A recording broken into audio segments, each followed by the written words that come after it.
cancer in their lifetime, prostate cancer, and for many men, it is diagnosed too late.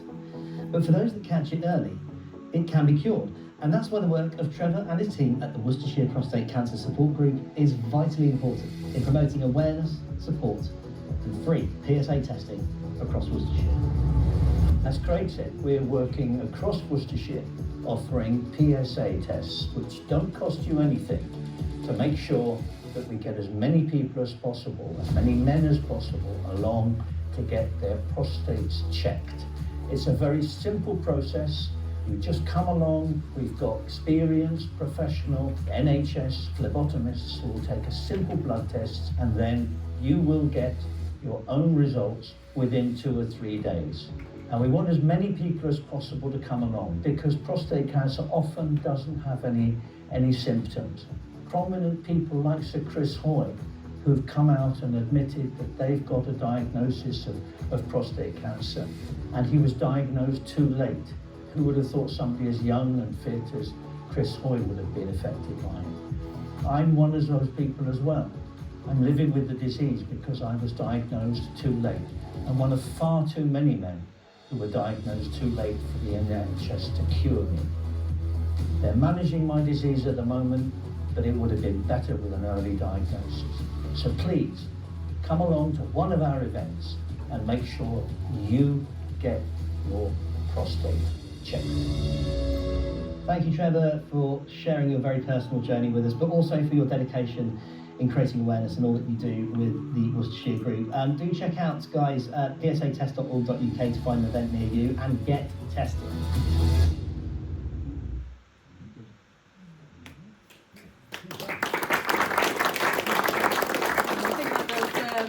Deserve a round of applause. Thank you to Trevor and Peter for everything that you're doing to support the charity and PSA testing. So before we have our main speaker on, can I just remind everybody to turn their mobile phones to silent, please, if that's okay?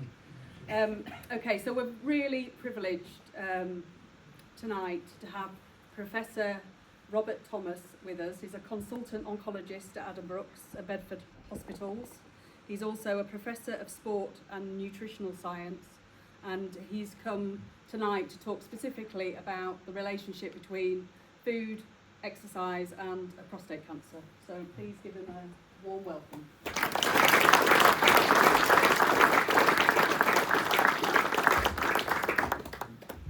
Speaking in a microphone, but so thank you very much, and I've really enjoyed coming to Pershore. I've never seen it before. I was really impressed. I was here an hour earlier and walked around the high street. It's absolutely fantastic. I've got a new job since I came to Kidderminster 18 years ago, 20 years ago. I'm actually now full-time 2 days a week as an integrative oncologist. So that means someone who sort of is really interested in lifestyle, nutrition, and repurposed drugs and all sorts of things. And I think I'm the only NHS oncologist who also has sessions in integrative oncology. And part of those sessions I see is to reach out to colleagues, not only in UCLH, in Cambridge, in Bedford, but actually around the country.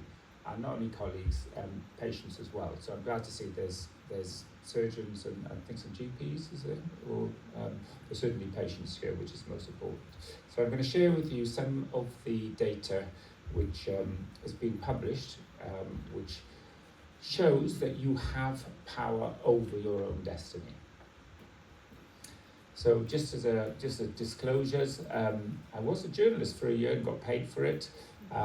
Any supplements we mention in the studies were donated free by UK manufacturers, and no doubt they've benefited subsequently, but nobody in the scientific committee of any of the trials have any, or myself, have any financial connection to them now, but we are grateful to them.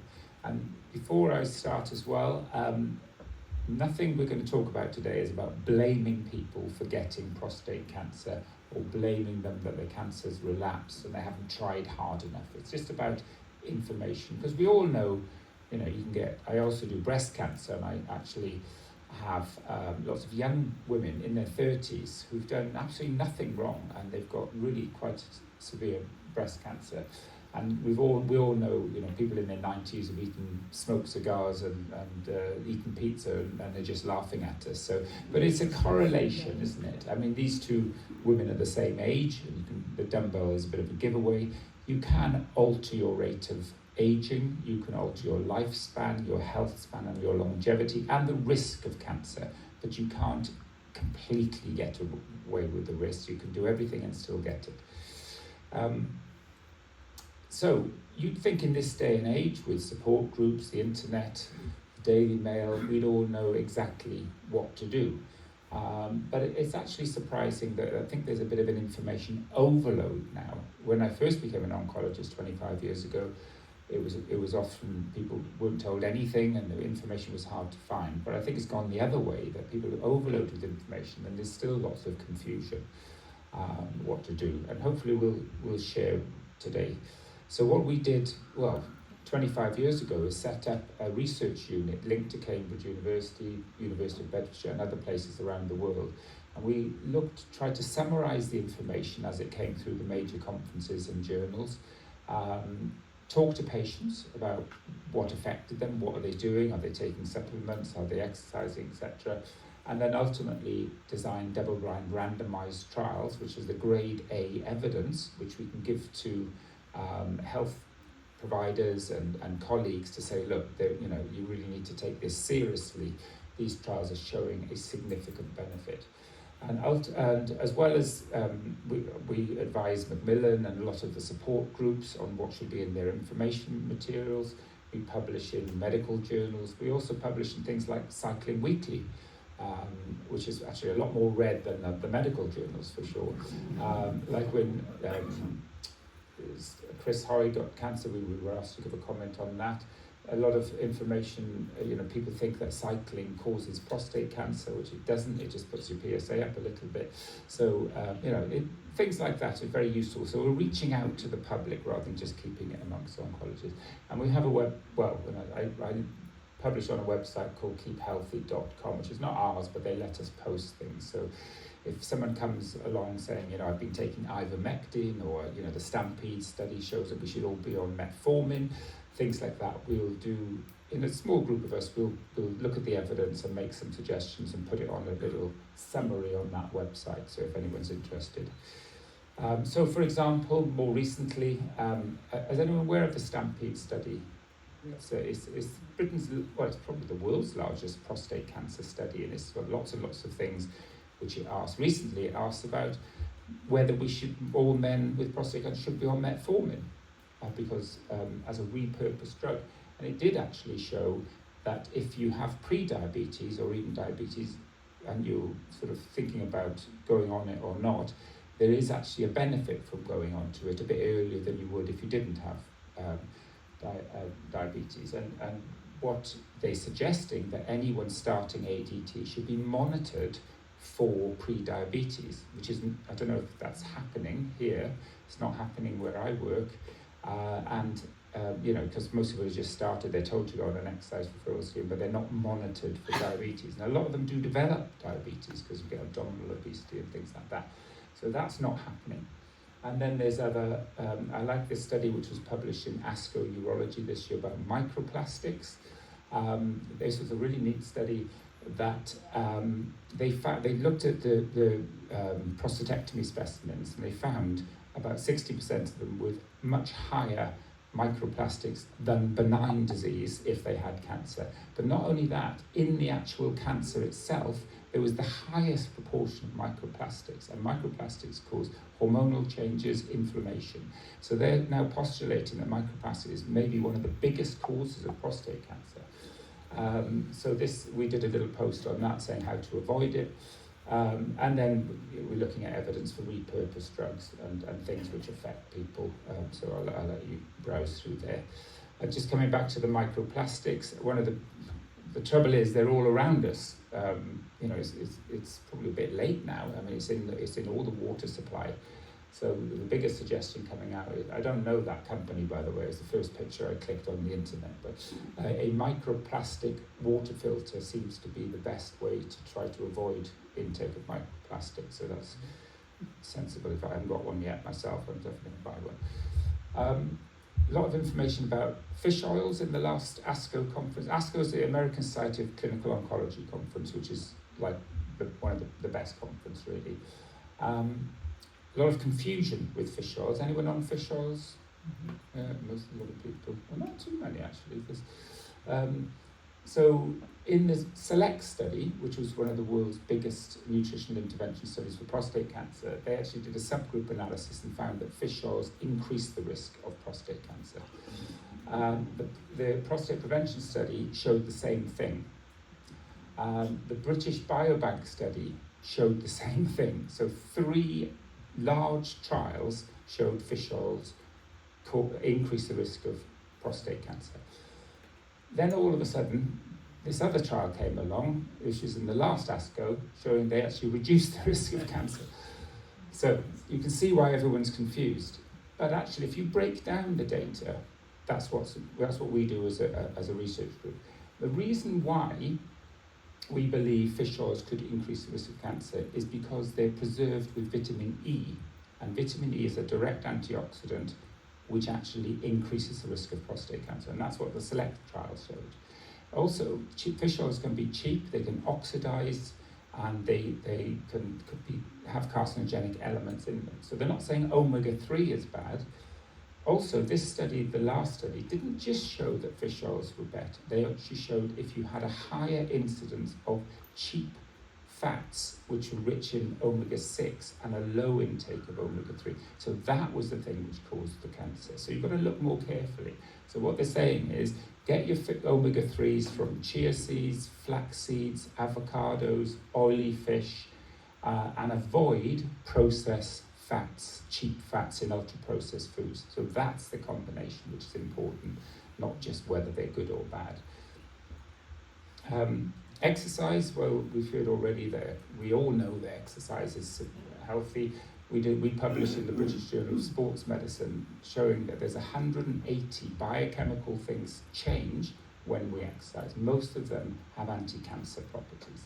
I can run through them, but I mean, they reduce inflammation, they improve vitamin D if you're outside, improve your circadian rhythm, your melatonin levels, and they directly change DNA to make us live longer. This was a study we did at Cambridge showing that people on radiotherapy who exercised had less side effects. Now, I work for Genesis Care. I don't know if there's a Genesis Care up here, but it's a private organisation. And they now have built gyms next to their radiotherapy units. So you go in, you have your half an hour on doing some exercise, and then you have your radiotherapy, and the outcomes are brilliant. Unfortunately, that's not routine in the NHS, but it's well known that if you're about to have radiotherapy, it's really important to increase your exercise levels. This was the first, this year in fact, or the end of last year, the first randomized trial showing that this was actually after bowel cancer, but it applies to all cancers. They looked at people, they followed a large group of people for over 12 years with a median survival of 8 years. And they found that if you badger people, so they were all put into a program for a month, and then they were phoned 3 times a week for 8 years. So it's a big study. And so they got people to exercise more just by reinforcing the message. And they found an absolute 7% difference in cure rate. Now, you may not think that's much, but don't forget, we give chemotherapy for bowel cancer with a 4% absolute benefit in cure rate. So it's almost double what we were achieving with chemotherapy. I'm not saying you do that instead of chemo, but this is now grade A data. So it should be routine that anyone with cancer should be in an exercise program. There is a 12-week referral scheme which you can self-refer, or there's a group like this which does exercise. So you do exercise programs, certainly. So it's really important that people go and they do it regularly, continually. And it's not just going ambling around the park looking at the petunias, which is good in one regard. So I split it up into 4 different ways. First of all, if you can do 10 to 15 minutes or even 20 minutes of walking around the garden or around the block in the sunlight, and that's good for circadian rhythm and melatonin. It also extends the overnight fast, which is also important. So you delay your breakfast by, say, half an hour or so. Then you combine that with just keeping as active as you can through the day. Try to take the walk instead of driving and all that sort of thing. That's good for your mental health and reducing the calories. But if you can do 2 hours of quite intense exercise where you get hot and sweaty, so you really work out, then you get extra things like your serotonin and endorphin levels, which also is good for mood and cancer. So whatever, you need to do all three, and particularly some resistance exercise if you're on androgen deprivation, because otherwise your ratio of fat to muscle will not be good. Grip strength is also very important, and grip strength correlates with an increased risk of cancer, or having a poor grip strength, increased risk of cancer, your biological age, whether you're going to get dementia, osteoporosis, and it's very easy to measure in clinical practice. In fact, if you don't have a grip strength monitor as part of your group, it's probably worth buying one. They're only about £40, and patients like doing it, and you can use it as a sort of monitor how people are doing. And we use that in clinic now. We when people start androgens, we take their grip strength, and when we see them 4 months later, we'll say, let's do it again. Most of the time, sadly, it's less because of the hormones. Say, no, you need to stop that happening, because if you reduce your grip strength, everything starts. It's a good measure that your whole body's running into problems. I mentioned fasting before. When I work in UCLH, a lot of people come who are very, very keen on these sort of quite wacky things, really. They're all into fasting and different types of fasting. They're always asking what's the most evidence for it. We know that fasting intermittently is quite good, but the best evidence is just for overnight fasting. So you have your evening meal at, say, 7, you have your breakfast at 8. You can do 20 minutes as well before your breakfast. That would extend it biologically for about 45 minutes. And there's a very good study from New York which showed if you did that, your risk of diabetes goes down, your inflammation in your body goes down, and these were breast cancer patients who had a lower risk of breast cancer relapse. So there's strong evidence. So I'm not saying every night if you get invited out to dinner or something like that, but as a rule, try not to snack late in the evening, walk before breakfast, and then have no processed carbohydrates. Fruit is good, but tomatoes, mushrooms, things like that, but no sugary cereals, or I'm not really even a fan of porridge, to be honest. So slow release carbohydrates as your first meal, so your body doesn't think it's just, it doesn't think that it's had a massive meal and puts your insulin levels up. And combine it with good gut health and processed sugar. Now, I'm not talking about fruit. Fruit's good. Fruit in smoothies is not dried fruit. And the reason why processed sugar is bad, if you put sugar in your tea and coffee in the morning, for example, you get this nice peak and you think, oh, this feels nice. But within an hour, because it's triggered insulin levels, it then drops. You get this yo-yoing effect, and you feel hungry again. So that, by 11, you're actually hungry. If you have no sugar or just nuts and very slow release carbs for breakfast, you don't get hungry because your sugar levels are constant. And we know also that sugar feeds the unhealthy bacteria in the gut. Healthy bacteria like to eat fruit and veg. Unhealthy bacteria love sugar. So all you're doing is encouraging poor gut health and metabolic syndrome. If you're on ADT, you're more likely to gain weight because when you get hungry, you eat more. So coming on, I mentioned gut health. The microbiome, I usually ask this question, probably everyone knows it now. How many foreign bacteria do we have on our body, do you think, in relation to our own cells? Lots, yeah, good. I mean, there are trillions of them, apparently, but I was, any in proportion? 1%? 50%, apparently. So 50% of our genetic material in our bodies come from aliens. So we're an alien species. So it's not a surprise that these things influence our health, is it? If it's, and they're all over us. They're in our lungs. That's why if you have poor lung microbiome, you're more likely to get COVID.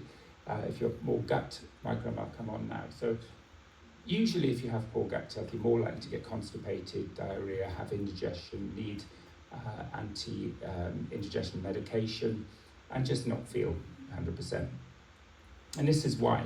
So basically, if you get, over time, if you get poor gut health, you get inflammation, and the cells have gaps in them. And those gaps allow nutrients to leak out, so we lose our precious nutrients, but also allows toxins, which normally isn't in the bloodstream, to leak in. Your body then recognizes those as foreign, and it elicits an inflammatory reaction against them. And for some quirk of nature, inflammation causes cancer to develop and actually grow if you've already got it. It also uses what we call oxidative pathways. These are the pathways which protect our cells from, say, carcinogens which damage the DNA. So you get more damage to the DNA and you get more inflammation to help them grow. So poor gut health is a perfect storm for getting cancer. And it's not just cancer of the gut. You get cancer anywhere in your body. I mean, it can be pancreas or even prostate. Also, if you live with chronic dysbiosis or poor microbiome, you're more likely to get Parkinson's. And these are all verified in independent studies. This is not my opinion. This is hard fact evidence. You're more likely to get osteoporosis.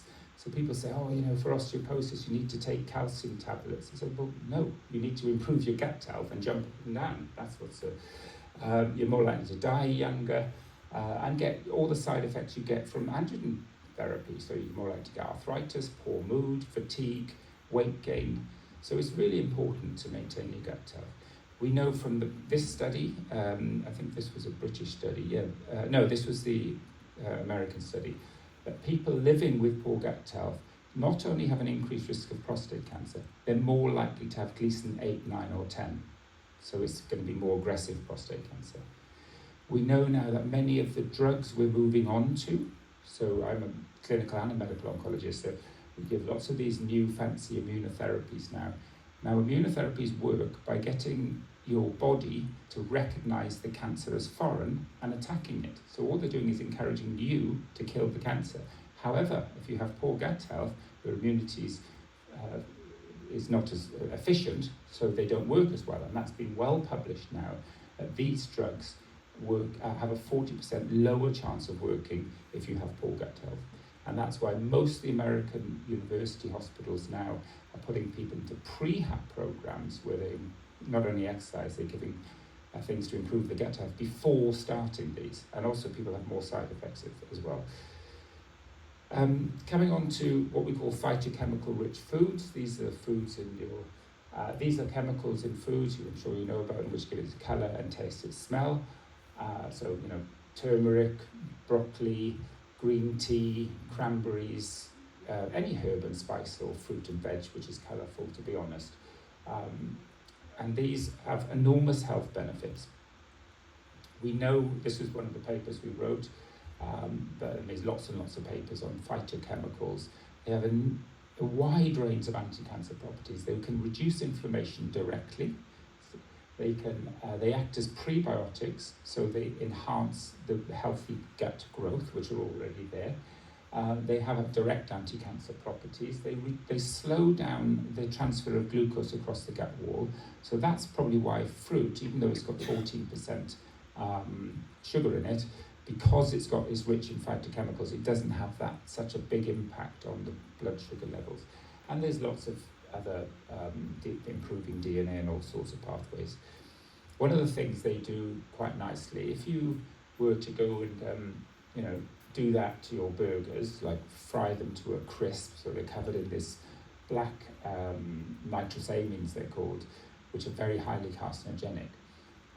If you just eat those on their own or wash it down with a can of Coke or something, that's again a perfect storm for cancer. But what polyphenols do, and phytochemicals, is they put it down, they interact with the nitrates and the proteins in meat. So the nitrates and proteins form nitrous amines, which is highly carcinogenic. But if you eat these meats with lots of fruit and veg, herbs, spices, salads, it goes into that pathway which forms nitric oxide, and nitric oxide is actually good for your body. It actually causes vasodilation and improves oxygenation of tissues. So you can have meat, and it's best not to have cheap meat which is fried to a crisp, but you can have meat, but as long as you have it with lots and lots of herbs, fruit and spices. And there's been plenty of studies showing, there's one classic from Maryland, which they got people to just have meat on its own barbecued, or they marinated it and slow cooked it and had it with salads, and there was about 20% less carcinogens in the bloodstream. So, meat eaters don't need to be frightened of meat, you just need to alter how it's cooked, etc. And there's lots of studies now to show very clearly that populations who eat a lot of, these phytochemical-rich foods, the original one was 2002, which is a Gio Vannucci, which he found out that tomatoes, people who eat more tomatoes or red fruit had a lower risk of prostate cancer, and that's why we all think tomatoes are good. That doesn't mean, however, if you take the red phytochemical out of a tomato, called lycopene, and you take that in a supplement, you get any benefit. You only get the benefit from the whole tomatoes, or concentrated whole tomatoes. And it's sad to see, and those trials have been done, there was actually no benefit for supplements with lycopene in. Same with soya. We know soya is very good for prostate cancer, but taking things like saw palmetto or soya supplements have shown no benefit over some tiny studies from 30 years ago, which are still quoted by the manufacturers, which they shouldn't. And the list goes on and on. We did one of the studies that American said, where we followed people for 120,000 actually for 12 years, and it was a bit of a flop, this study. We did show quite clearly that if you had a high intake of tea and broccoli, you had a lower risk of prostate cancer, which we did get published, but everyone just said, well, we already knew that. But anyway, so it wasn't that exciting. But what we did also show with this, which was more interesting, that if you put sugar in your tea, because we did a sub-analysis, well, let's see what happens if because you can ask any question you want, if people put sugar in their tea, do you still get the same benefit? And there wasn't. Sugar negated the benefit of tea. So just so you're aware of that. This is another study that obviously when I do breast cancer as well, and I think most people now are told the right information, but it was only up until a year ago, women with breast cancer were told not to have soy products because it's got the word phytoestrogen in it, but those estrogens are healthy and they actually dampen down your own body estrogens. But it's been a struggle. CR UK only changed their website in May 2024, and we must have written to them 20 times. And now they've got the correct information on, but they didn't issue an apology that they got it wrong for 20 years. So, but still, there are people coming through. And for prostate, it's the same. We know that for some reason, unfermented soya milk, tofu edamame seems to help men. Vitamin D. Now, vitamin D and gut health are very much linked. Chris Parker from the Royal Marsden did a study where gave 3,000 international units of vitamin D and showed no change in blood levels, which was interesting. Because I think most of the people he was giving it to, there was no even suggestion or even measurement of poor gut health. There are a lot of studies now coming through to say that vitamin D is only absorbed properly if you have good gut health. So it doesn't matter how much you're taking. That said, you can get vitamin D through sunshine, so you can bypass that if you go on holiday to the Canary Islands in December, which I would advise. And vitamin D actually acts as a prebiotic as well, so they're very much synergistic, so which is important.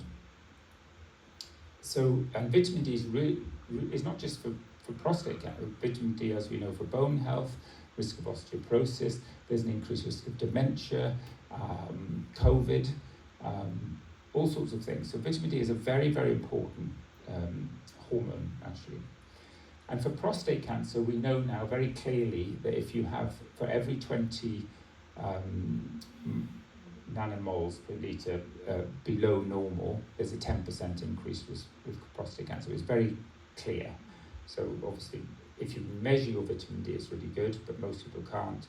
But most of us are vitamin D deficient. So I would strongly recommend taking a vitamin D supplement after prostate cancer. Where do you get it from? I mentioned the sunlight. Now this supplement, which I'll come on to, has vitamin D and probiotics mixed. and that was used in 4 randomized studies now, where people, and all those studies, they measured the vitamin D levels, and they were all in the upper end of normal, so above 100, which is where you should be aiming for. 50 is a normal limit, so often people go to the GP and say, yeah, it's 51. Well, those levels were done for bone health, not for cancer. I would say it needs to be higher than that. So we were very fortunate to have used that supplement, which has got 5-lactobacillus, vitamin D, and we know that it increases vitamin D levels. Coming back to the microbiome, when you start hormones for prostate cancer, that unfortunately puts pressure on the microbiome. So you have to make even more of an effort to stop it deteriorating. It's one of the things which cause it to deteriorate. We know, and another study, which had a lot of attention, I don't know if we saw it in the press, it was in animals really, if you measured the gut health and the gut health started deteriorating, that was a trigger to their hormones stopping working. So in animals, if your gut health deteriorates, your ADT stops working. It's not been shown in humans, but it's worrying. And in the animal studies, they gave feces from humans who were sensitive to their hormones and other rats which were sensitive, and they got them to be controlled again. So that has enormous implications in humans, that we could possibly improve our gut health and restore sensitivity to our androgens. We know that people on hormones who take lots of antibiotics are more likely to get resistant to ADT. I'm not saying you shouldn't take them if you need them, but just be careful. So what about all these things I've mentioned is a correlation between, say, gut health, vitamin D, phytochemicals, and the risk of cancer.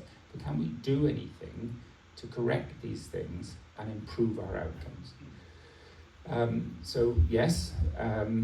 So one of the things we did was we said, look, we know that phytochemicals are important. We know that gut health is important. Can we combine them, give them to men with prostate cancer, and see if it can improve outcomes? So this study I was presenting was presented in full in March 2026, and it came out online in October 2025 in the European Journal of Oncology, and we presented this as a full talk in ASCO. So people who say that mainstream organisations aren't interested in lifestyle and gut health and things like that, it's not actually true. The problem is most of the trials are very poor quality.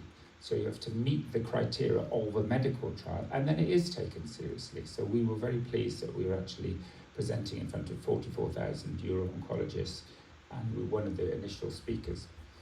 So when you do an intervention, could you say, well, let's get half the room here to eat lots of kimchi, to have some sauerkraut, to reduce their sugar, stop smoking, not eat too much meat, go running. And the other half, and then have lots of things like prebiotics, mushrooms, beans. These are all things which improve gut health. And the other half carry on as normal. And they've tried that. The trouble is, people, this half will say, well, hang on a minute, I want to be in that half, so I'll check you. So it doesn't work. You have to do something else in a study. The same with phytochemicals. We can increase our phytochemicals by having sprouting vegetables, buying a sprouter, liquidizing our vegetables, not our fruit, making broccoli soup. Someone asked me about broccoli soup. I had a patient who did broccoli soup and the PSA came down. I was quite impressed. They did it every day, mind you. So it's not all, there's phytochemicals in dark chocolate and things like that, so it's not all bad. But for a trial, you have to use supplements in trials, because otherwise you wouldn't get compliance, and you wouldn't get published, basically. And people have tried using just diet alone, and all those studies failed. And a good quality supplement is, if it's not removing a single phytochemical like lycopene, if it's just concentrating food and say putting things like broccoli, then broccoli extract back, but it's still whole broccoli, you can significantly increase your intake of these phytochemical rich foods, and you can sort of spread them across the day to a level we wouldn't normally do. And bearing in mind, people will say, well, you presented data on pomegranate, for example. I'm going to have pomegranate juice, which is full of sugar, and the phytochemicals have been killed in the pasteurization process. And previous studies, for example, of pomegranate juice were negative. It was only the dried pomegranate extract which was significant. So it's very much, you really need to pump up the levels of these things to have any significant effect. And we know, for example, probiotics are safe, which is a way of increasing the lactobacillus. There's lots of studies giving chemotherapy, and you randomise to have probiotics or not. Anyone who's had chemo? No, yeah. So I bet you were told not to take fermented food and probiotics. It was. Well, good, because were you told anything though? Not that I remember, it was 4 years ago. Yeah. Not on diet at all. Yeah, well, it's always better to be told nothing than to be told the wrong thing. So we are getting a lot of people, including people who've been admitted several times as neutropenic sepsis and diarrhea, and they've been told to avoid all fermented food. So that picture I showed you with that inflamed gut, they're putting those into chemotherapy and wondering why they fall to pieces. But the evidence, so yeah, I won't go there. Radiotherapy, if you're having radiotherapy, it's always good to increase your gut health, because lots of trials have been shown to reduce the side effects of radiotherapy. And in the last ASCO, it's pretty much routine now. If you're in one of the big MD Anderson, Memorial Sloan Kettering, all these places, they're now giving probiotics, but they're guiding people. It's the lactobacillus probiotics are the safe ones. So if you just go to Holland Barrett and buy a probiotic off the shelf, that's not the same, because it might have lots of other things.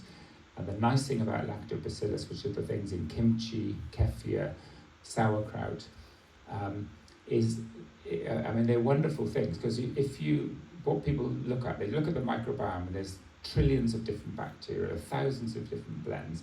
They look at people with sort of a good profile, and they try to replace the whole profile, which you can't do, it's impossible. But what lactobacillus do is it just reduces the inflammation. And because they're not predatory bacteria, they allow other healthy bacteria to grow. So there's a really nice study of this thing called Akkermansia, which is everyone's saying, oh, it's a wonderful probiotic. It's a wonderful probiotic, and it correlates with improved outcomes of immunotherapies. And they gave a study giving Akkermansia, and it didn't help. The reason is Akkermansia is quite a predatory bacteria. But when they gave lactobacillus, all the other healthy bacteria grew. So it's like a fertilizer for other bacteria. So it's a brilliant thing. So anyway, that was the background to the study. We said, well, look, we need to have a group of people, and obviously the obvious group is men on active surveillance, or maybe relapsing after surgery or radiotherapy, but they're not on any other treatments. There's a bit of a problem with active surveillance, which I won't come into this, why we should screen or not screen for prostate cancer, is that although a lot of men accept active surveillance, anyone on active surveillance? Probably a few, yeah. You might be surprised to hear that across the country, 50% actually drop out within 5 years because their PSA has gone up a bit, or the MRI shows a slight change. Which is concerning. So there's a lot of those men don't actually need treatment. So there's a lot of over-treatment. And we know that 70 to 80% take supplements, most of which are unproven or the wrong type. So they might be taking some cheap, fish oils, or vitamin A or vitamin E, which is positively doing harm, or these other ones which I mentioned. So we wanted to utilize the synergy between phytochemicals and probiotics. I've already said the phytochemicals act as prebiotics, and the probiotics help with the breakdown of phytochemicals into more biologically active units. So it's an obvious partnership. So when we designed the study, we said, well, I've already said lactobacillus. It was clear that lactobacillus is what we should be using, and they have other benefits. They reduce pH of your gut, and they survive the stomach acid and things like that. And all you're trying to do is just alter the balance of inflammation in your gut. And when you alter the balance, everything else improves. So we decided to use this one, and the other reason why we used this in 2 COVID studies, because we led the national COVID intervention study, which showed that if you have poor gut health, you're more likely to get severe COVID and COVID. And it also contains vitamin D, for the reasons I said before. There's a synergy between probiotics and vitamin D. And it's got all the other things that probiotics should have. And the other thing, it was supplied free to our cancer unit. And yeah, what we showed with that probiotic is that if you can reduce gut health, you get less leaking of the virus out of the gut, which then gets lodged in the lung, and you get this secondary inflammatory response in the lung. So we published that in the World COVID Journal. So we were very pleased with that supplement. Also, we measured vitamin D, as I said, and it all went up to normal. And this was the design of that study, but it doesn't matter about that. So what phytochemical supplement should we use? We did a trial 14 years ago with a supplement which just had 4 whole foods, which showed some benefit. But we thought if we're going to start again, we really need to sort of have a look, see if we can improve on that. So there were other data for cranberry. Organic ginger actually works as a bioenhancer, which encourages the absorption of the phytochemicals from other foods. In fact, it works better than pepperin. Everyone's heard of pepperin with turmeric, but actually organic ginger is better than pepperin. It doesn't have the drug interactions pepperin has. And also there is ways to improve food safety. You can reduce the heavy metals, you can reduce the bacterial contamination, and there's ways to enhance the levels and measure the levels of phytochemicals. So as with previous supplements, didn't have a clue, it was just what was in it. Now with this one, or with newer ones, you can actually say, well, let's measure the level of curcumin, let's measure the level of polyphenols within the green tea, to ensure that every batch is it's almost like a drug. It's got high levels, much higher than you get in a normal thing, and it's regulated. So we decided to sort of form a new one. We went out to tender, and a company from Yorkshire actually said, well, we'll make it for you and we will supply it free, which we were very grateful for. We were also very grateful for patient groups. We went to the Melton Mowbray group, we went to Bedford, we went to Cambridge, and said, look, help us with the design of this study, because the statisticians are telling us that this group should have both and this group should all have placebo. And so we went to the groups and I said, that may be correct, but you're not going to get anyone to go in the study, because I'm not going to go in if I've got a 50% chance of being on placebo. So we had to redesign it with their thoughts in mind. So it was good. So what it ended up, because a lot of them were taking sort of phytochemical rich supplements, and that would have altered the baseline. So we said, look, if you're willing to stop everything else, we'll give both groups what's now called your phyto, and then we'll randomize the lactobacillus against placebo. So there is still a placebo arm, but nobody was on nothing. And that was very acceptable to men, and that's why we recruited very rapidly. We got 220 patients within 6 months, because we were giving things patients wanted. So it still meant the statistician there were a few moans in ASCO, why wasn't there a placebo-only group? I said, well, you have to be pragmatic. We wanted the trial to finish. And we sort of knew that those were going to be successful. So we looked at people before trial entry, then at baseline, and then at 6 months. And what we showed, and most people in the trial were actually progressing a little bit, because they were referred back from the surgeons with a rising PSA if they'd had previous prostatectomy or radiotherapy, or they were on active surveillance and it wasn't going quite as well as they thought, and they were sort of thinking of leaving active surveillance. And we saw that the majority of patients had a significant slowing of their PSA if they're in just taking the your phyto. If they were then on both, there was a very significant, about a 50% reduction in the rate of progression of their PSA, which meant a lot of them, the PSA stabilised. That was the first time, phytochemicals have been sort of shown to be beneficial before, but this was the first time to show that an intervention to improve gut health has an effect on prostate cancer. And that's why, you know, it was published and presented in ASCO. And of course, with the other animal data I showed you earlier on, then now people are really taking notice. Not only that, we measured MRI before and after, which wasn't done in a previous trial, and we were very pleased to show that there was a strong correlation between PSA and underlying changes on MRI. So it wasn't just a blood test effect, and there was actually a number of people who progressed in the combined group was significantly lower than the single group, and the number of people who had actually regressed. In fact, you don't see regression that often on active surveillance, and there was actually a nearly 7% regression rate, which was very pleasing.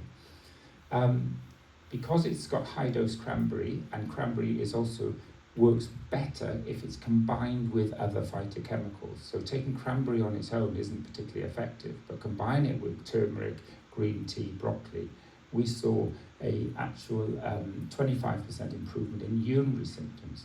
And the longer men took it, the more, so we did a sub-analysis where people were on it for over a year, they improved, it took a long time to improve urinary symptoms, but it's quite significant. So 25% is a good response.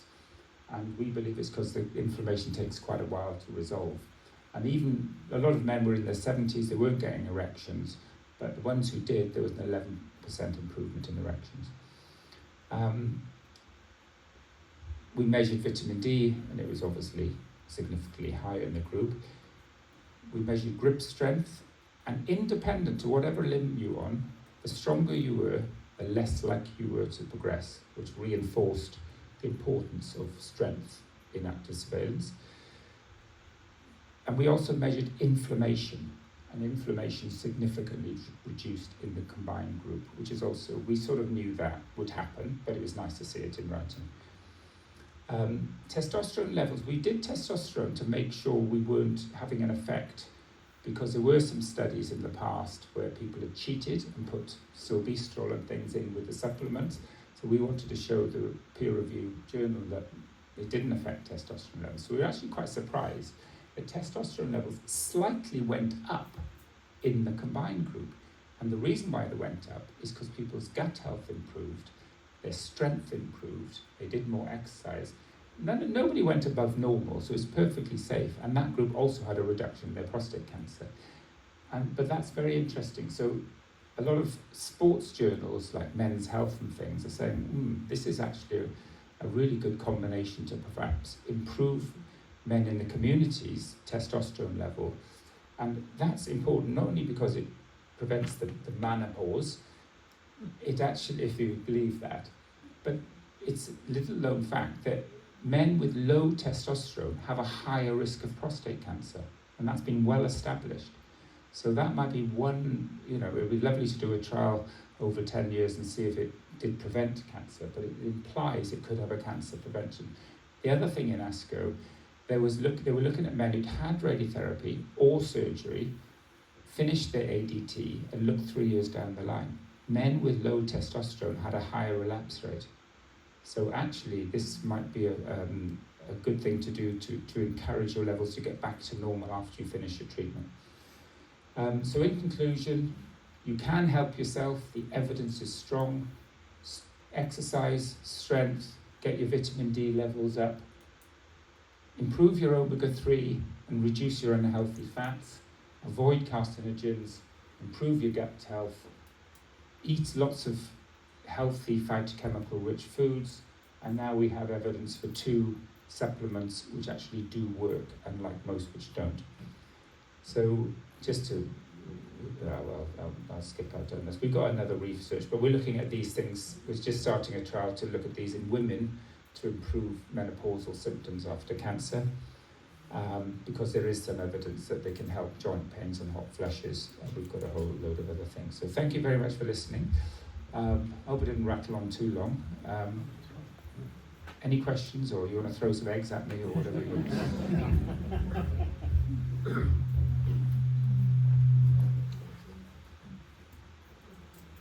You talk about When you talk about grip strength, is there an easy way to improve your grip strength without specialist equipment? I think it's more likely that grip strength reflects your whole body strength. So I wouldn't recommend just exercising your right hand, for example.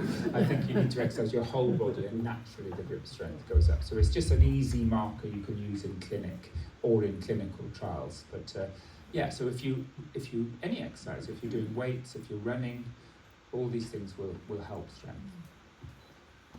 Have you heard of Typico water kefir? It's made in Ross-on-Wye, and it's 100% natural. It's not been pasteurized or anything. Yeah, no, water kefir is I've just tried to start making it myself. I did have a successful couple of batches. Typico it's actually supposed to have originated in Mexico or something, and you can get these jelly-like crystals.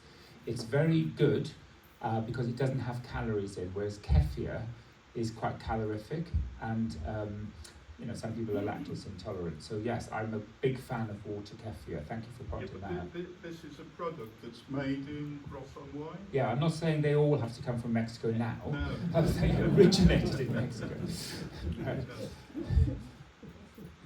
How do you define good gut health? Well, that's a very good question, because there's thousands of organisations doing all sorts of tests. They'll take your money off you for doing breath tests or stool analysis. If you are, feeling good, you don't have constipation, diarrhea, indigestion, bloating after meals, probably your gut health is all right, although it's not a guarantee. But if you've got any of those things, probably it's not. You can do breath tests to see if you've got small bowel overgrowth of unhealthy bacteria. You can do stool tests. The problem is that we all have different gut.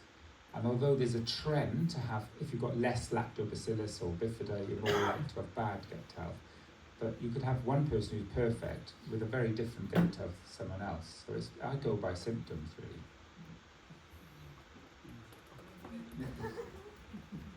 Could you tell me, I've been taking fish oil for quite a few years. Would you say it's best to stop taking it now and just rely on my body resources?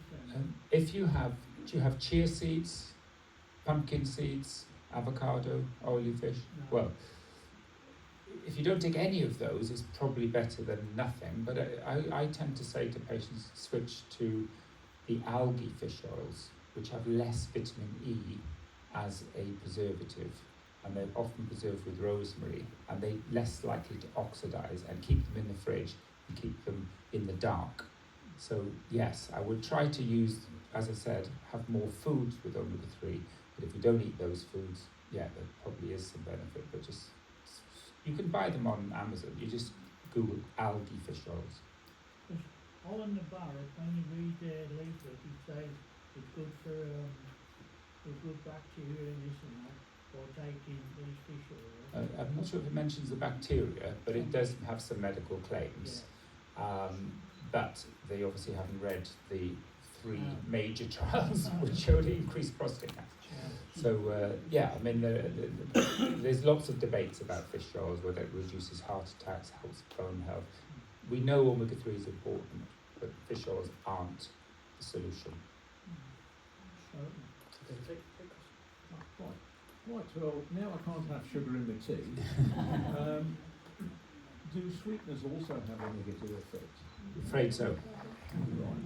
Because they trigger the EGF. What sweeteners are is very, very, very, very sweet alternatives to sugar. They still technically are, so they trigger the unhealthy bacterial growth, and they also trigger the insulin levels going up, even though there's no calories in them. So they're good if you're overweight, there's less calories, but it still has the other negative effect. If you stop sugar completely, within 4 weeks apparently, your mouth receptors can't stand the taste of it. So what about milk in the tea? Wow, that's been all right. There was a German study showing a little bit of milk in your tea doesn't mitigate the benefits of tea. So that's good. We're not doomed to have black tea for the rest of our life. the thing I did hear is dark chocolate is good, so thank you for that. On the tea question, is it just green tea or normal tea? Is it just, and also where do you stand on coffee? So in our study, which we bought this data set from California, we asked the question, did you have tea? So it didn't matter whether it was green tea or ordinary tea, and we showed a benefit. And there is another study saying that actually ordinary tea's got quite a lot of healthy phytochemicals. I think green tea is slightly better, but not everyone likes the taste of it. So enjoy your tea. It's a good coffee. Coffee is also very good, full of phytochemicals. Again, which ones you have. Some of them are cheaper than other. Instant coffee's got lots of chemicals and things. So a good quality whole fresh bean is good. I've just undergone surgery for radical prostatectomy, and I wondered if those two your projects that you were showing on there, were they any use to me? There were some men with prostatectomy in the study, and these were men whose PSA was still quite low. Obviously, we have a low threshold for giving post-operative radiotherapy now. Yeah. But some men, you say, let's not rush into it. So we did have men whose PSA was progressing post-prostatectomy, and they did well. I'm not saying you should do that. You need to be careful in that group, because we do have a curative treatment available. Can it, will it increase the cure rate if you've had a definitive treatment? Well, that wasn't asked in that trial, because that was looking at progression rates.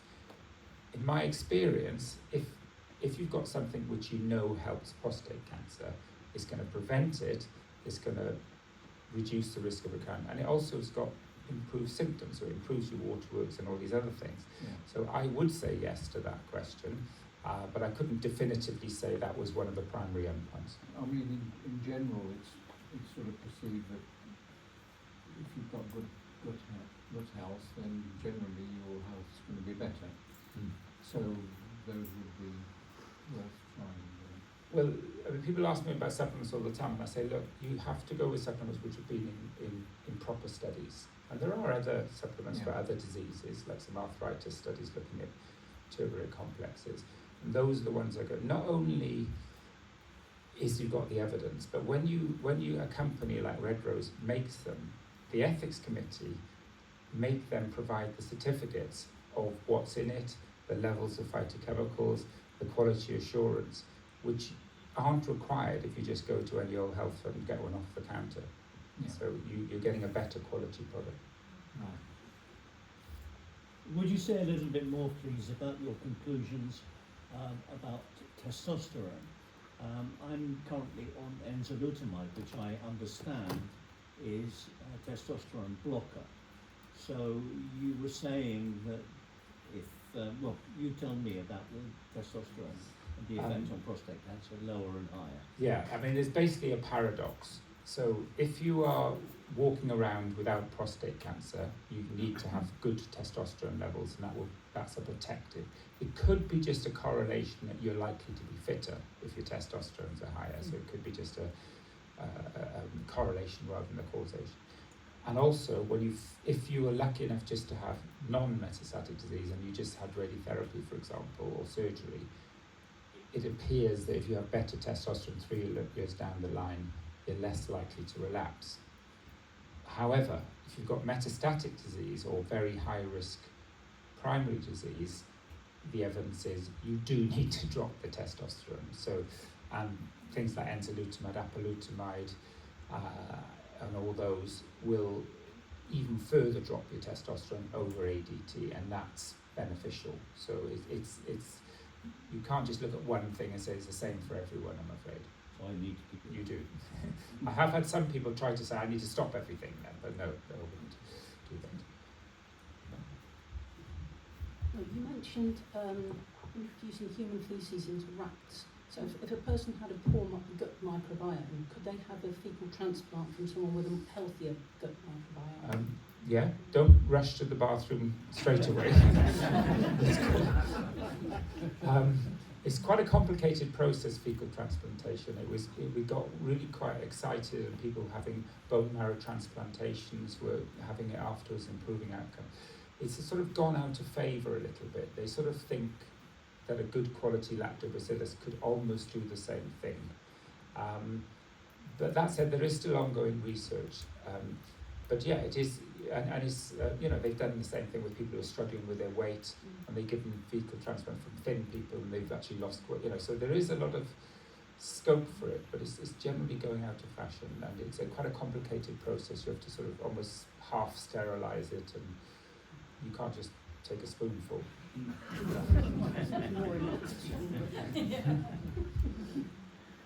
Is phenomenal perspiration an inevitable result of the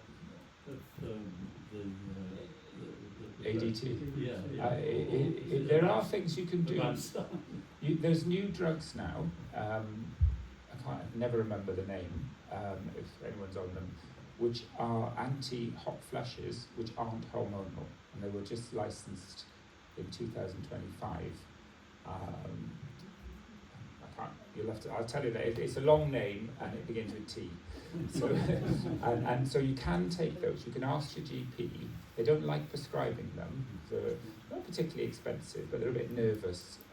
But those trials have been done. Also, things like oxybutynin, which you give for waterworks problems, can help hot flushes. So if you're on tamsulosin, for example, you could say, well, look, can you switch over to oxybutynin if I'm getting hot flushes? And that's supposed to help the flushes.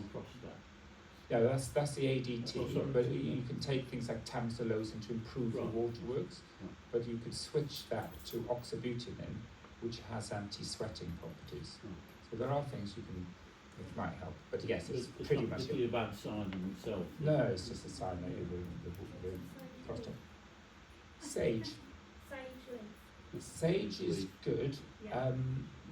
There is some worry that if you put sage into a supplement, because I mentioned soya and phytoestrogenic fruit, which includes sage, but studies have shown if you over-concentrate sage, you get too much of an estrogenic effect. So yeah, whole sage, or maybe sage in your food and your tea, yes. I wouldn't take a sage supplement, but yeah, if you put it, in your tea or something. Well, that's what I wouldn't take. No, you can put sage in your food. Well, the problem is when they probably help because they're too estrogenic, so they might be counterbalancing some of the. So I'd be a bit cautious about that. And what about decaffeinated tea, coffee? It depends which ones. There are some makes now which actually are very well made, and they don't use chemicals to extract the caffeine. But any cheap decaffeinated tea and coffee, they use actually a poison to take the caffeine out, and they have to put another chemical in to extract the poison if you're lucky. So, but you can get these beans now which actually are naturally low in which I can't remember the name. You're nodding. You probably know the make I'm talking about. Swiss water filter is how they do it organically. Yeah, there's ways to do it. Which are healthier. Professor. Professor. Are there any? How bad is alcohol and dairy products in general? I'm a bit biased on that because I do like a glass of wine at the weekend. So clearly, a lot of alcohol is bad for you. I mean, it does damage your gut health. It's got sugars. Is a glass of wine now and again bad for you? And people have looked at that. In fact, I opened the opening talk in the British Prostate Cancer Conference a few years ago, and my opening talk was, you need to have sex, have a glass of wine, and go on holiday. So I'm not going to tell you the bad things, because there were studies show that if you orgasm 3 times a week, you have a lower risk of prostate cancer. If you go on holiday, you're going to get your vitamin D. And actually, a few glasses of red wine also reduce your risk of prostate cancer. So, so it's not all bad. But it's a question of quantity. Try to have days off. Red wine is good because it's got resveratrol, which we know is anti-cancer. But it's about having, and also, it's a social interaction. It gets you out, it gets you talking with other people, which is also good for you, isn't it? What about dairy products? Dairy products is a bit, most people have got, as you get older, are lactose intolerant, even if they don't know about it, which can damage the gut health, so that's probably the link to that. The amount of hormones in dairies has significantly improved, as it used to be. It is quite fattening, so if you're prone to weight gain, that's why the comment about water kefir is really good, because you're not taking the dairy in that. But then saying that, hard cheese or a Stilton is full of vitamin K2, which is really good for bone health and heart health. So I wouldn't exclude dairy products. I know people think it's the right thing to do. It's just the quantity of milk. So if you're having a coffee, don't have a big latte, have smaller amounts, a little bit of milk in your tea, but don't pour milk onto your cereals and stuff like that. Professor, firstly, I'd like to thank you for all of the research you've done. Thank you. I personally had thyroid cancer 25 years ago, which left me with pernicious anemia, so I'm well aware of the gut health issues. And so I've been studying this for 25 plus years, and you've just confirmed everything that I've learnt over the years. And secondly, going forward, I quite look forward to jumping onto your YouTube channel and again confirming everything that I've been researching myself. So thank you. Oh, well, yeah, thank you very much for that. It's nice of you to say so. Yeah, I mean, I'm an amateur YouTuber, so it's a pitifully small number of people go up to them. But there was a nice one about cycling, which I was quite proud of, but thanks for mentioning it. The doctor said to put your hand up, and I'm running as fast as I can because he's talking about exercise, but if we can try and get the microphone, because when we record the actual evening, people can hear the questions as well. So I'm running as fast as I can. You mentioned your phyto as one of the things you recommend. Will this be available on the NHS? Yes, good question. Because or did GPs recognise it, or do urologists recognise it as benefits, or is it yes, I mean, fairly early on? I mean, strangely enough, Ros Eels from the Royal Marsden she does a lot of genetic testing, and she's saying to everyone, take these as we've studied as a preventative. Yeah, I mean, I think a lot of as I said, we gave a talk in ASCO, the mainstream world conference, and it went down extremely well. They're all pleased if you've done the proper research, because there's so many people just put things together and say, I'm taking this or this herb from the Himalayas. So yeah, there is a lot of support from colleagues and patient groups because they want the evidence. Is it globally available, or is it just UK? Well, as far as I know, yeah. I'm not sure if it's available around the world, but it's available in Britain. Okay, thank you. What was I going to say? I was going to say something. Oh, on the NHS, no, because they're classed as foods and probiotics even. So I have had some patients who've got probiotics from the GP, but it's not routinely done because they're not got a license. They're not medical drugs. They're foods, so therefore they can't be prescribed. Professor, my GP's just doubled my anti-acid. I think is it? Because I've just been diagnosed with a digestive problem. I think Barrett's. I can't pronounce it. Yeah? Barrett's esophagus. Yes, that's correct. Yes, but that damaged my gut lining. Unfortunately, antacids are one of the things which can affect gut health. So obviously, if you've got Barrett's, it's inflammation in your esophagus, and as I said before, inflammation can lead to cancer. So that's why they want to prevent that getting worse. The trouble is, it does affect your gut further down. So I would make even more of an effort to do all the things to help your gut health. That said, if you have, you're in a chicken and egg situation, it would probably be worth taking them for a year or so and then try to stop and just concentrate on, natural therapy, see if you can prevent it coming back that way. But once you've got it, you do need to treat it, which is correct, obviously. When I was quite young, it was a typical thing that you had vitamins every day. So, multivitamins and iron.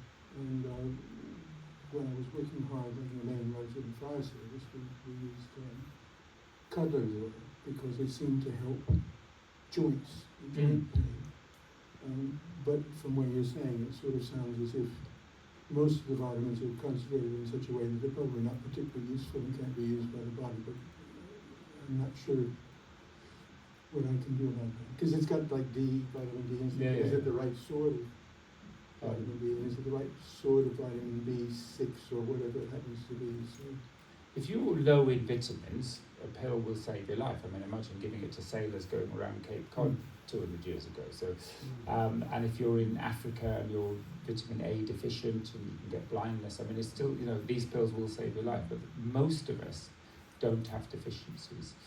And as I said, there's been several studies looking at A and E, which have increased the cancer, not just for prostate, for lung cancer, skin cancer, head and neck cancers. So yeah, so I would stop any supplement which has A and E indefinitely. If you take your vitamin D, I would have it with a probiotic.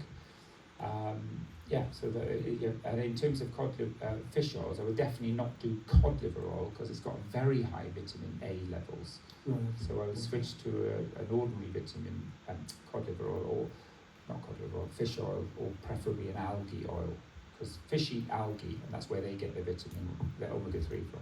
Right. Thank you.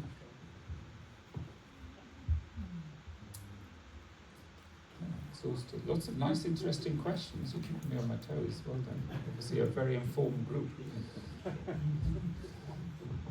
Professor, you mentioned the growing importance of microplastics. Do the bog standard activated charcoal filters remove them? To be honest, I don't know really. Someone else, the lady there mentioned, you have to get these special. Not all water filters do filter the microplastics, so you have to get one which says specifically. So I'm not sure if charcoal is one of the things. It could be, but yeah. I mean, it may be too late for us, of course, without being too depressing, because we've all been drinking the water for far too long, haven't we? Do statins affect your gut microbiome? It was one of the outside there's lots of drugs which can affect the microbiome. Antibiotics, number one, anti-indigestion. Statins is one of the ones, and that could explain why some people get lots of joint pains and things, although that could be a separate pathway. Yeah, I mean, any drug really can, but it's not as bad as antibiotics.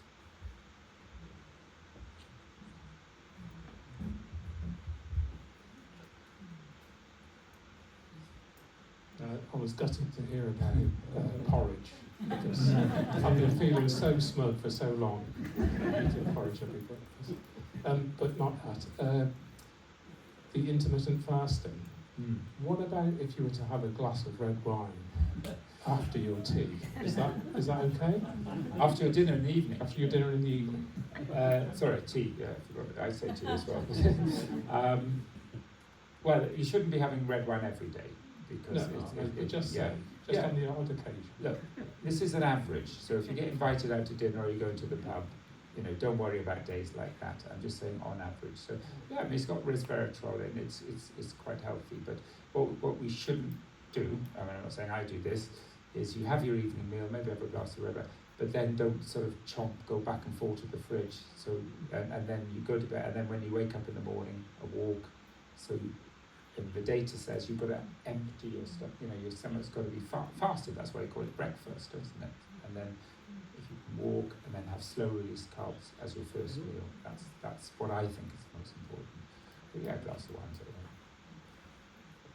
Do zero alcohol or low alcohol drinks, have they had a similar thing to decaf done to them? Are they bad because of that? Because I've convinced myself I'm a good boy and my brain is almost convinced that the second alcohol-free gin and tonic's really naughty.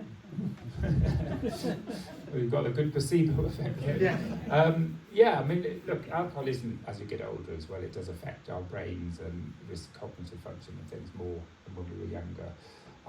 They do have a lot of sugar in though, that's the problem, and a lot of them have sweetness as well, so they've got sugar and sweetness. So they're not as healthy as you think. But as in a social environment, sometimes it's nice to have what looks like a gin and tonic or a beer. But they are very sugary, most of them. So There's a bar in London, in Kentish Town, it's called the Kombucha Bar. It looks like a real pub, and it's on draft, and you have a half a pint of that's got a little bit of alcohol. It's 0.5%, so it's sort of best of both. It tastes like something a bit different, and it's got a tiny bit of alcohol. So try something like that. Thanks, Professor, for your super persuasive priors about our diet. Can I just be naughty and just ask one about exercise? Are you as persuasive about that? Because we do try, as a group, of course, to persuade our members that it's a jolly good idea. And of course, we have Di here tonight, who does a super job for us every Monday morning, trying to get a few people to be a bit more energetic. But it's damn difficult, isn't it? Only 3, 4, 5, 6, 7 of us, bother 2. I've tried with being interested in energy, exciting things in the past, but frankly, when you get older and you've got arthritis, it's more difficult. I have used isometric exercises, in part because of blood pressure things that come with the drugs. Have you got any persuasive powers at all, please, about how we persuade people to do a little more exercise? You're right, we just did an audit. I'm presenting in the Westminster next week in the IPM conference, and I'm showing an audit where, even though it's in NICE recommendations to exercise, there was only 17% in our area men who regularly did 2 hours exercise a week. We fortunately, our local university runs an exercise support group, and it has trainee exercise professionals to supervise, because you're right, you can't do the same exercise. I mean, I've got a problem with my foot now, I can't run, so you've got to think of other things, like a cross trainer or a bike, and most of us have got something wrong with us, haven't they? Like a bad knee or a bad neck or a bad... So having a supervised group or someone who knows what they're doing to say, well, have you tried this? As long as you can get something to get your heart and lungs going, it could be anything, it could be a hand bicycle, but you do need to be more innovative. I totally agree with you. It's not a simple case as just saying, go out and exercise. You need supervision as you get older.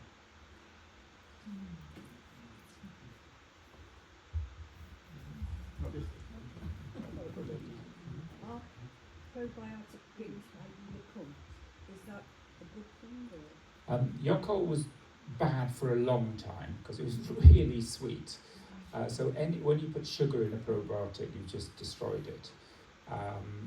They are doing, Yakult are changing, and I think they've got sugar-free ones and things like that.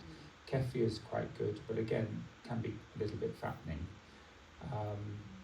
Water kefir is probably one of the best that you have to make. Do you buy it complete, or do you just buy the crystals? No, I buy it complete. It's made in Ross on Wye by the fellow that started it, he's in his 70s. Yes, so you can buy the complete drink. But a lot of the ones you see in tins aren't very good because they keep too much sugar in. When you ferment it yourself, you ferment most of the sugar out. So that's a good one. But yeah, I'm a Vadash kimchi, I tell everyone to buy. It's only £4 a pot. So, but just have it as in your fridge every day, just a spoonful, drink of water. A lot. You need to have a lot of fermented foods. Whether if you did that you wouldn't need the probiotics, it's hard to know. Because in the study it was easy just to give everyone a probiotic. That's another trial waiting to be done, really. Hello. I've just finished having my radiotherapy. Can you tell me how safe it would be to start going cycling again after my treatment?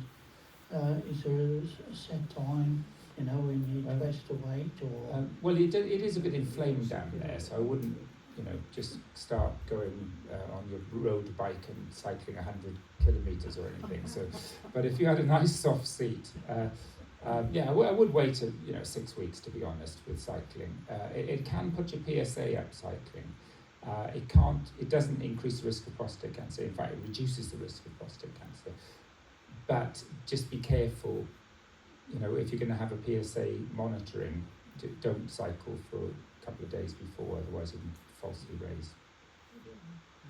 Can we just have one more question, or can we call it a night? So, if there's one single thing you would change then, in all this, what would you it's hard. I would say exercise. Well, I mean, I exercise already, but if you don't exercise, trying to get into a routine of exercising, and well, it's not just one. I mean, the gut health is also, reducing the sugar, improving the lactobacillus, improving the beans and pulses. I mean, what I love about this data is each of these have been looked in different trials, and they all show like a 20%, 15% reduction in relapse rate. But you combine them all together, you've got a very significant reduction. So it's all about, the whole picture, isn't it? Yeah. Thank you very much. Thank you very much.